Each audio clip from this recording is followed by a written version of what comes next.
Hey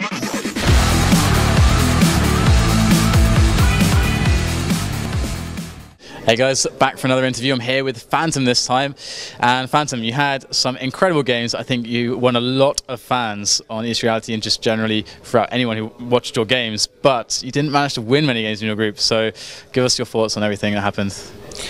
I think it comes down to experience. I said to the trainee before we even got to Sweden that we're probably the only two players left in the entire tournament that's actually going to improve over time throughout our stay in Sweden.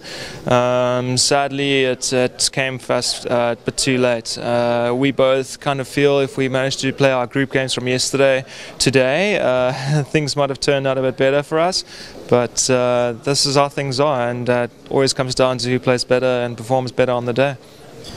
Okay, so you actually managed to play against Rapha on stage. I know that was something you really wanted to do. So explain to the audience why it was important for you and how it was. You know, it means a lot to play someone especially someone like Rapha, who's won most international tournaments in the last 5 years. I've always known that given circumstances, maybe I could take a game or two, even three on off him if I had the right mindset and right mentality, and so yeah, it does really mean a lot to me, and I'm sure there's some of the fans back home. That it goes to show that we can't be underestimated and that we can also play quake. I think that's very true. I mean, you showed quite an amazing series against Rapha. There were some really nice games. You actually took a map off of him. So do you want to talk about that at all? Yeah, I didn't go into the entire series with any thoughts or doubts. I thought, you know, because I'm kind of already out the group, or not going to make it through, and I have nothing to lose. And the first game on Aerowalk, it kind of showed me, you know, I can challenge him. He is beatable. He is also just a human. And then when it came down to my map pick on ZTN, I managed to get control, and I maintained it for 90% of the game, which is what gave me that win. But yeah, he played really well on Cure to come back, and he carried that momentum all the way through into Toxicity, and I couldn't touch any armors or any mega hulls there either. But really enjoyed it overall. So what is the main thing you've taken away from the entire tournament experience as a competitor? It's always awesome to make nice new friends. Even people like Brescia and Sothis, and even guys like Cypher and Kilson, you know, and Avik. They're all very nice and down to earth oaks, and it's always good to know them, or good to get to know them on a more personal level than to always just be the spectator and to be watching them play. Because not only myself, but also all the other people in South Africa, they're always and forever watching the streams and VODs of these players. And can you actually tell us about the scene in South Africa a bit? Because, of course, over in Europe, we don't really get much news about it. So would you want to give us the rundown? There's several decent to good players. I think it comes down to the numbers, as you could imagine. We don't have more than 50 regular doulas, and yeah, I think if we had more players, then they would also obviously then naturally produce better players too. But it's good to see that someone like Detroni that's come out from the woodwork a few years back. He's originally a CS player. Yeah, he's been giving me a hard time in the last 5-6 weeks that we've been preparing up for this tournament. So also big props to him for making it happen. He's naturally talented. So what do you think of the event as a whole? How are you enjoying the experience? And also playing on stage, how was that experience as well? The stage experience for me it's always awesome and amazing. I had my first experience like that in the SWC in 2006. It always makes a very big difference, because usually people are like, no, you know, because you're thinking about everything else and not actually the game itself.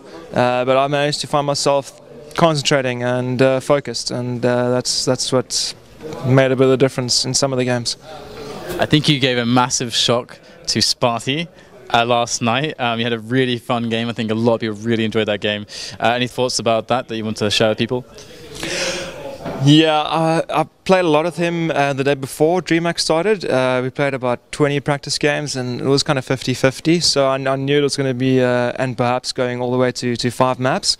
I was just very sad that I couldn't convert that match, as I needed to at least win one of my 3 matches yesterday to stand a chance of going through the groups. So yeah, but still, we had lots of very awesome games. We both were more aggressive than what you usually expect to see, and I think it gave a lot of people some good insight that there's not only one way to play Quake, which is what most people do, just plus back. Very true. Those games are pretty damn awesome. Check out the VODs if you missed it. What do you expect as far as, let's say, the top 3 goes? I mean, you've seen the shape of a lot of players here now. What are you kind of anticipating for the rest of the tournament? Avek's playing very well. I actually think there's a strong chance he could even come out on top. I think if he can hold it together in the latter part of the playoffs, he can really do well. But my top 3 would definitely be Avek, Cypher, Rapha.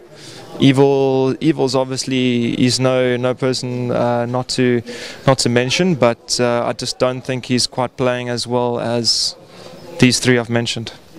All right, that's fair enough. I'll just give you one more question and I'll let you go off to watch the games.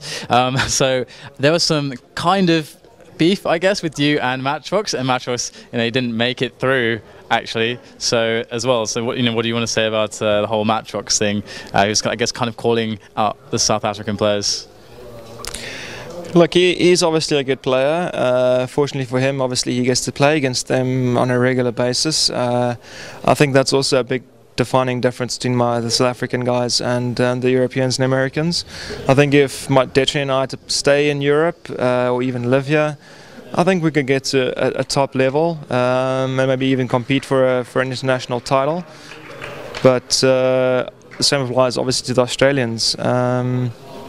But props to him. He played well this morning in our first stage match. Coin flip games, brought it back nicely, but it came down to those defining moments where he just ran away with it in the end. All right, well, thanks so much for doing the interview with us, and I guess I'm going to throw it back to the guys at stage, unless you have any kind of shout-outs before I should do that. Big shout out to a friend of mine in Cape Town, Jose, and just the rest of my friends and fans back in South Africa and everyone else. Looking forward to seeing the rest of the matches. All right, so we'll go back to the stage for some more Quake action, and this has been Phantom.